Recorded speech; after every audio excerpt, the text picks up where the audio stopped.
Appreciate everyone's patience with just knocking out a few stuff. So I was running a little bit behind, but let's go ahead and dive in. So if you guys are going to have any questions, turn your cameras on. That way I know who's going to be asking questions and who's going to just be listening in. Um, let's start things off. Any urgent or quick questions, drop a number one in the chat. We'll address those questions first, and then we'll handle pricing right after. So any urgent or quick questions, drop a number one. Jake, start us off. What do you got? Here's a quick question about renewing leases. So they want to bump my rent up just 50 Mhm. bucks. Is that something you just like accept it, or do you say like should I should I say can we keep it the same?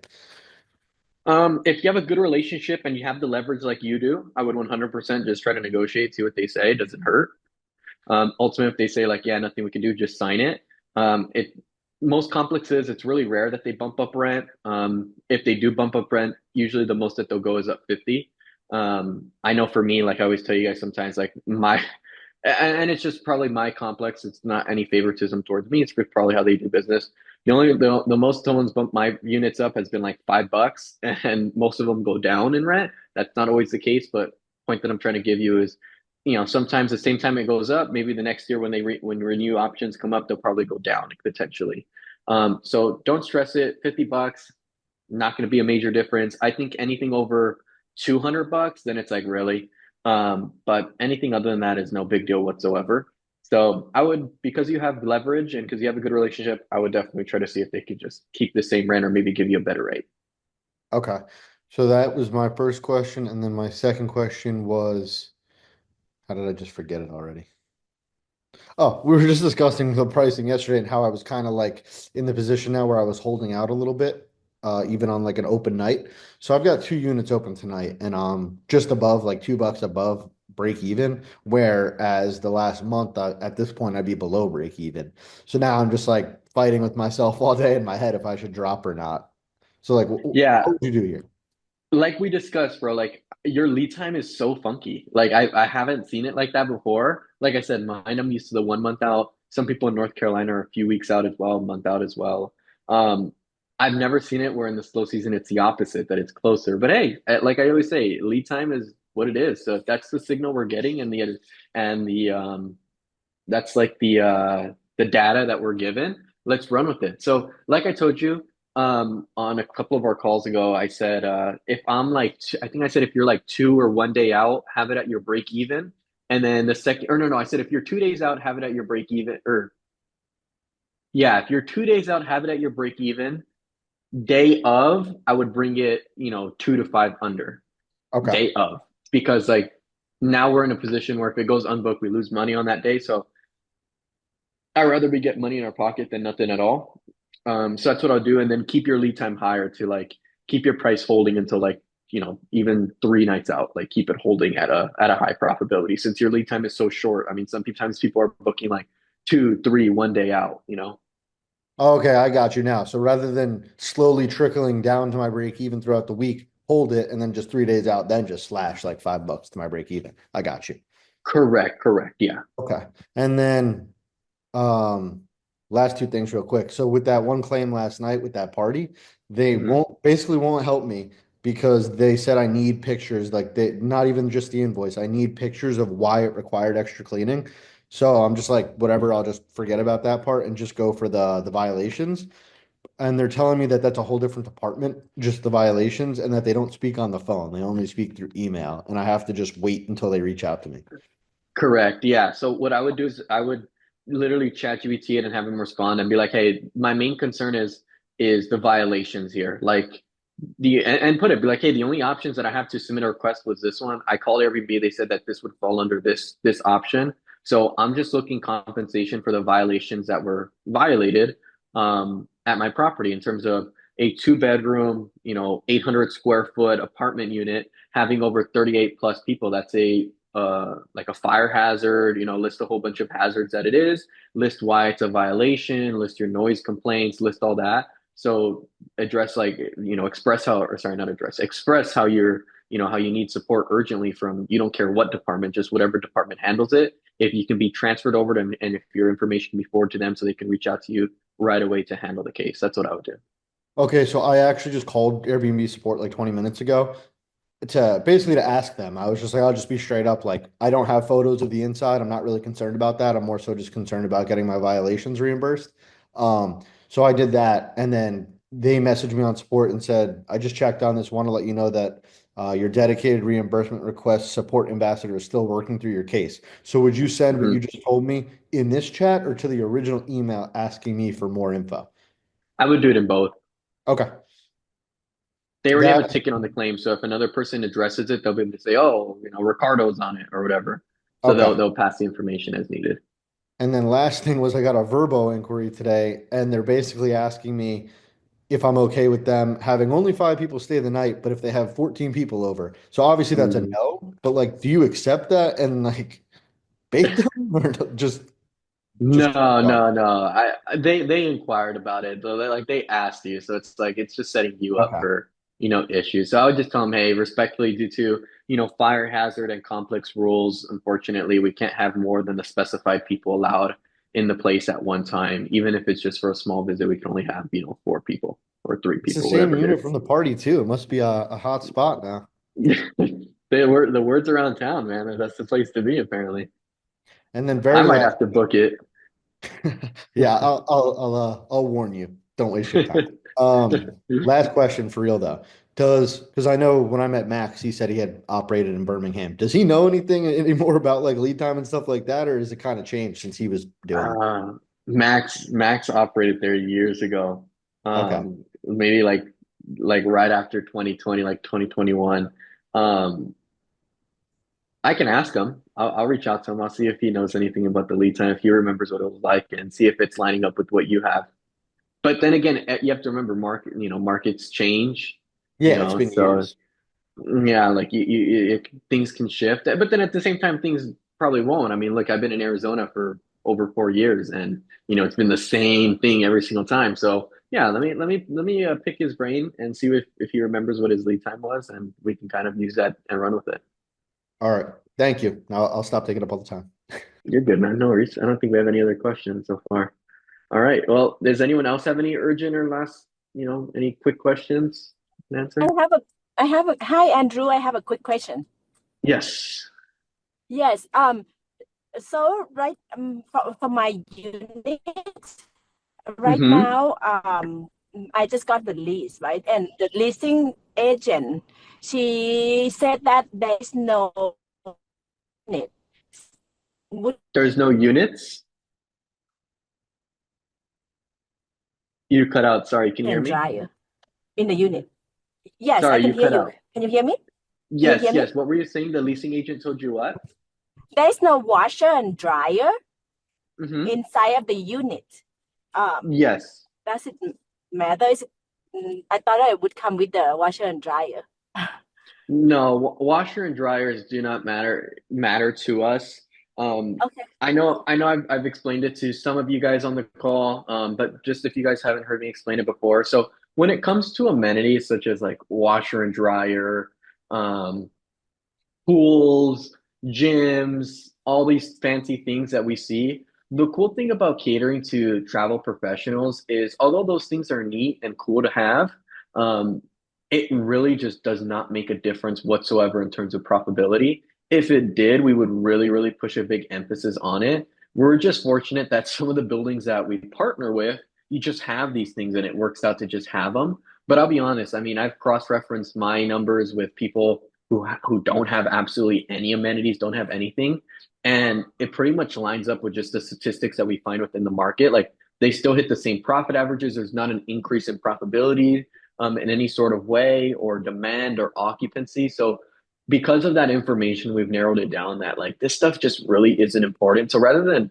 you know shrinking our search of what we're looking for, why not broaden it? Because it opens up many more opportunities for potential deals, for potential relationships. When the stuff that like we think would make a difference don't actually make a difference, like there's no need for us to narrow our search down to find specific properties like that. So to answer your question specifically, if they don't have a washer and dryer in there, it does not matter. It's totally fine. If they have a laundry unit, like a laundry facility in the building, cool. You can just, that's perfectly fine. That works as well. If not, just, when you're down there or when we're down there setting it up, Like the nearest laundromat is something that we want to always point out in our description. Like, hey, this is the nearest laundromat, been there, used it, works great, it's clean, blah, blah, blah. That way, if anyone does need it, they'll just go to, the nearest laundromat. So not a big concern of ours. It's totally fine. Got it. Thank you. So with this particular apartment, do you know if like they have a laundromat service inside of the property, correct? That they can just go pay and wash I their believe there clothes? is. I don't want to give you wrong information because we have so many properties that move in and out of our pipeline. Um, Okay. let me see. Let me look at our CRM and see what your specific property is. Let me see. Where are you at? Here we go. Alrighty, I got you here. Let me see. And Um, our moving date is gonna be March 16. I think you communicate with Noah, which I'm very excited about it. perfect. So I'm not seeing anything in regards to washer and dryer. Oh yeah, this says laundry facility. Okay, yeah, it looks like they do have a laundry facility. Oh, that means the guest has to pay, like have like put the corn into the machine and then How it something like works that. at my place, yeah, like how it works in my place, like I don't have in-unit washer and dryers either. I have a laundry facility in my complex, and I have three of Uh-huh. them. So each corner of the complex has like a facility where you can go in, and there's like it's like a laundromat, but just specifically for complex only. So obviously it's cleaner, nicer, easier. And yeah, there's like a little machine when you walk in, you get a little prepaid card, and then from there you just insert it and so forth. And I've never had any issues whatsoever in the amount of years I've been operating. And Got honestly, it. Okay. this is not to scare people that have it in unit. I kind of prefer it because it's less of a stressor because now I'm not responsible for a washer and dryer. So if one breaks, there's like 20 other that they can utilize and it's not a big deal. Plus I can just default back to like, hey, it's apartment complexes, not me. Like they'll be the ones responsible. Whereas if one of them breaks in one of your units, you do have to address it. You do have to have the maintenance team there to fix it and get it sorted out because guests will complain and you have full responsibility of it. So in some cases, like if you want to look at the good in it or like a positive note, like you can kind of see it that way. Got it. Okay. And can you explain to me a little bit about when you sign the lease? And it's important for us to use an LLC instead of like an in a personal name, correct? And what are the pros and Great, cons? Because yeah. great question. Yes. So there's not really a risk that comes, I'll be honest with you guys, that comes with signing a lease in your personal name unless you don't do what you're supposed to do. What I essentially mean by that, as long as if you sign a lease in your personal name, as long as the complex is aware that you're operating as a business, that you're going to have, yeah, that you're operating as a business and they sign your addendum, or if they don't sign your addendum, they give you written agreement or confirmation via email, that suffices as well legally. So as long as you have that understanding with the complex and you have that protection, you can operate a property or the business under your personal name, or the lease under your personal name, because there's not any problems that come with it in terms of like liability, because the liability doesn't lie with the complex, it lies with the systems and the clients that we have in there. So if you have like on Airbnb, VRBO, Booking.com, if you're operating as a business there, you have that protection because the liability will be on your business. The only liability that you face by having the lease in your personal name is that if you decide not to pay rent for whatever reason and just kind of, try to leave or whatever, they can come after you personally because they have your personal name. And that's why most apartment complexes want your personal name on it because a lot of them have run into horror stories of people like that have it in their business name. Then what they do is they decide not to pay rent anymore. They decide to leave. They file for bankruptcy in their business and then they just leave their business. That has no impact to you personally. You can do that and the complex can't come after anything because if you file for bankruptcy for your business, they can't come after you, collect any money from you personally. So they pretty much just lose out on all that. So that's why they want to have it in your personal name, or because they call it a personal guarantor. Even when you sometimes sign leases, they sometimes put it in your personal name and business name. That way, the personal name is to protect the complex, and the business name is just to give us what we need. So no matter what, if it comes in your personal name or business name, you're fine. Now, we would prefer it to be in our business name because then we have full protection of absolutely everything. We don't run into any issues. And if we do gotta bail and go cold turkey, like we could just do that and be protected. So point being is there's not really an issue. Like for example, if we have a property that they will only work with us if we sign in our personal name, we give clients that option like, hey, if you're interested in this property, it is a really nice property. Here's the only thing. And some clients have been like, yeah, I don't care. Like I'll sign it in my personal name. And they've signed it under their personal name and been perfectly fine for, a year and a half operating with absolutely no issues. And they still continue operating perfectly fine. However, what we really want to push is to keep everything uniformed and clean and efficient. We do want our business name on it, whether it's our personal business name on the lease or just our business name. We do want that. So to answer your question simply, it's not a big red flag, but it's something if we could avoid it, let's avoid it, which in most cases we do. Now, for your specific complex and most of your guys' complexes that we work with, they all allow the business name to be on the lease, whether it's just the business name or whether it's the business name and personal name. So as you're reviewing the lease, please send me a copy, send Noah a copy, and that way we can check it before you sign because there's several things we need to check. One, that's one of them, is the name on the lease. If it's just your personal name on it, Complex needs to update that and put your business on it as well. We also want to check that the rent price lines up, which in most cases that's never an issue. It usually always lines up. And the last thing, which usually is always off, is the start date. We want to make sure that the start date in your case is March 16th. We want to make sure the start date is aligned with, what we need. So as long as those things check off, we can comfortably sign the lease. Now, whether the addendum is signed before or after, like that's totally fine. We always want to push to have it signed before, but sometimes complexes like take forever. So if we just need to sign it, we'll sign it and then have the addendum signed after because all of our partnerships that we work with have been vetted for weeks to months. It takes multiple calls to close them. It's not easy or quick, and it's like a one call close. Like no, we send multiple emails, we send multiple call follow-ups just to confirm that they fully understand what partnering with us is like and what we do and how we operate. And there's full transparency across the board because we want to avoid as many issues on the back end for clients as we possibly can. And by issues, I mean, you guys are in the lease phase. Maybe some of you guys experience this, but you guys are in the lease phase out of nowhere, the complex comes up with something dumb like, oh yeah, actually we got a background check every single guest. We want to avoid any of those issues when you guys are in the application phase, because then it's like, oh man, we waited all that long for you to tell us that. Like, why couldn't you tell us that when you first spoke to you? So because of issues like that, we try to make sure that those properties that we're working with are fully vetted and in full understanding of how we work. So sometimes it takes like 2 weeks to close a deal with an apartment complex because we're just constantly doing follow-ups and reiteration of how we operate. So the reassurance I'm trying to give you, Petra, is that these complexes know what we're doing and how we're operating. So they're probably totally fine just updating you and putting your business name on it. So just send us a copy of that lease so we can check it before you sign it, okay? Got it. Thank you. And in general, even though somebody get hurt, like fall or get hurt in the unit, it should not, even though if we use our personal name, it should not be anything that we have to concern about. But I'm just asking about like in general.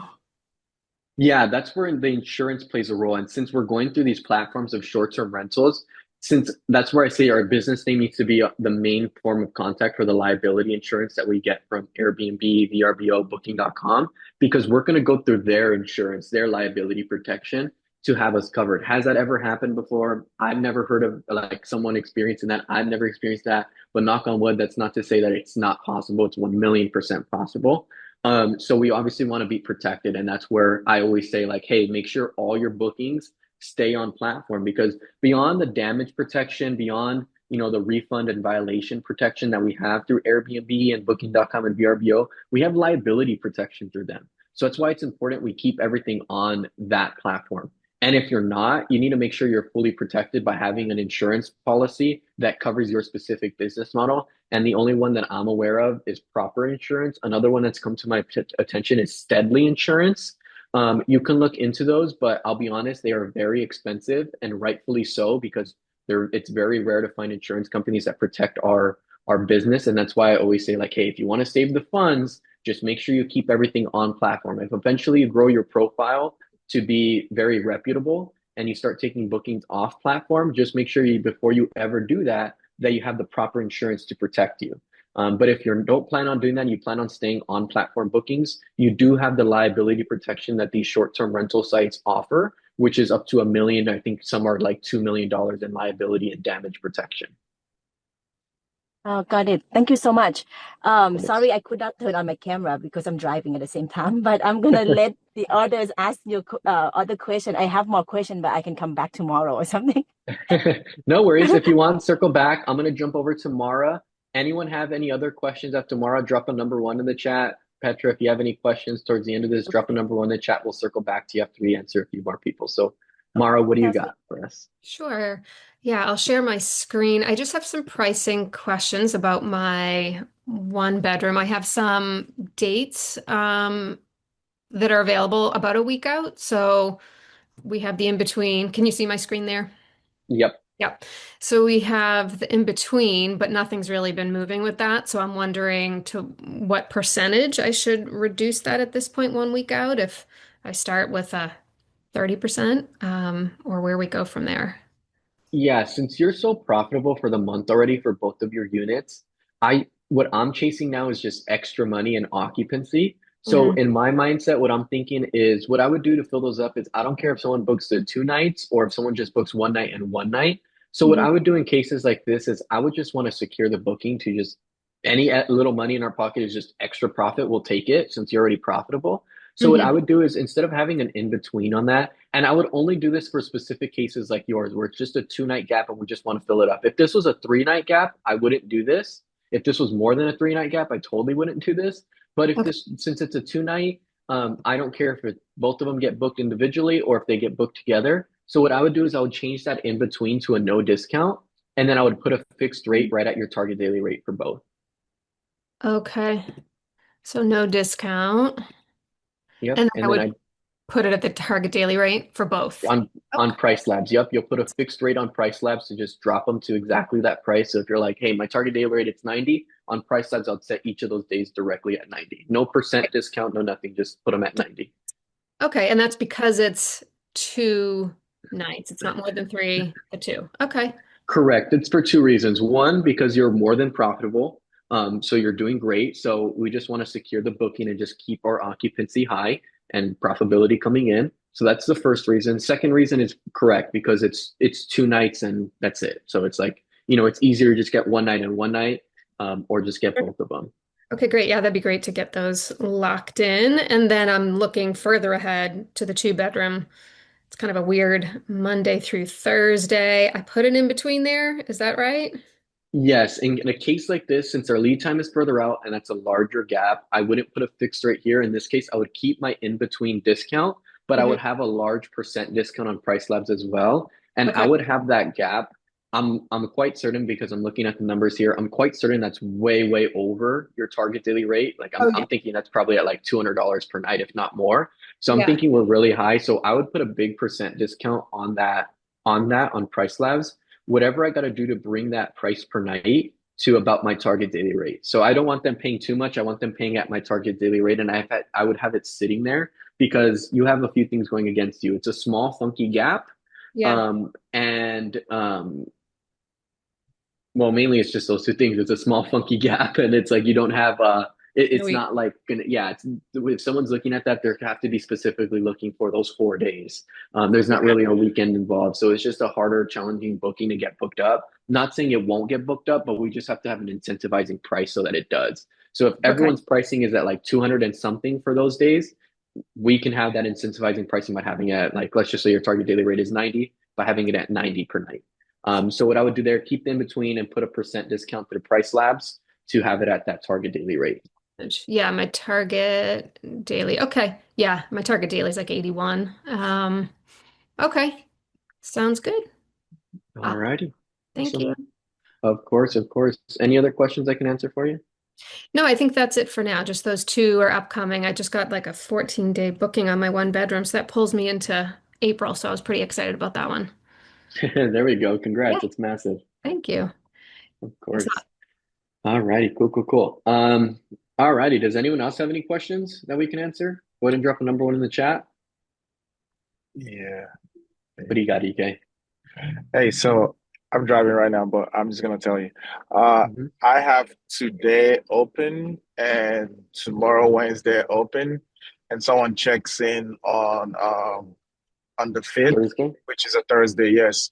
So I'm wondering because my pricing is 82 right now, Hmm. uh, which so like my break even is 72. I'm just wondering, should I put it on my break even for Yeah, so tonight? Yeah, sorry to interrupt you. I know where okay. you're going with it. That's why.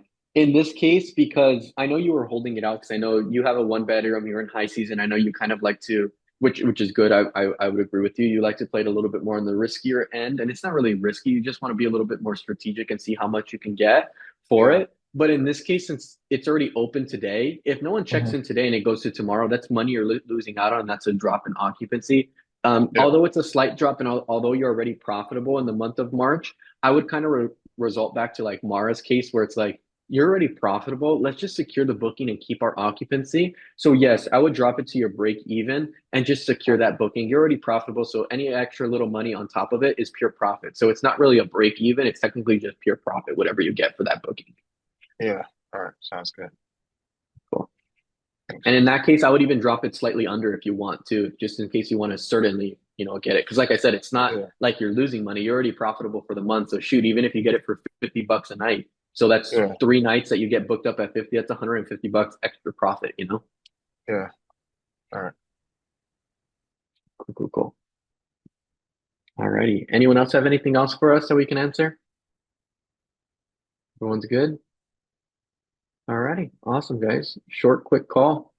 All right. In that case, guys, if you guys do have any other questions that come out through the night, just shoot me a message on Slack. I'll be happy to answer whatever you guys got. Shoot Noah or Casey a message as well. If you guys have any questions for them, I'll be happy to support you guys. Anything that's needed, obviously, we're here for you guys. We do have our group call tomorrow at 11 a.m. Eastern time. So yeah, definitely if you guys have questions that are a little bit more advanced, pop into that call tomorrow. We'll be able to go over everything, okay? Thank you. Have a good one. Alrighty, guys. Have a good night, guys. Or yeah, good evening. Bye-bye.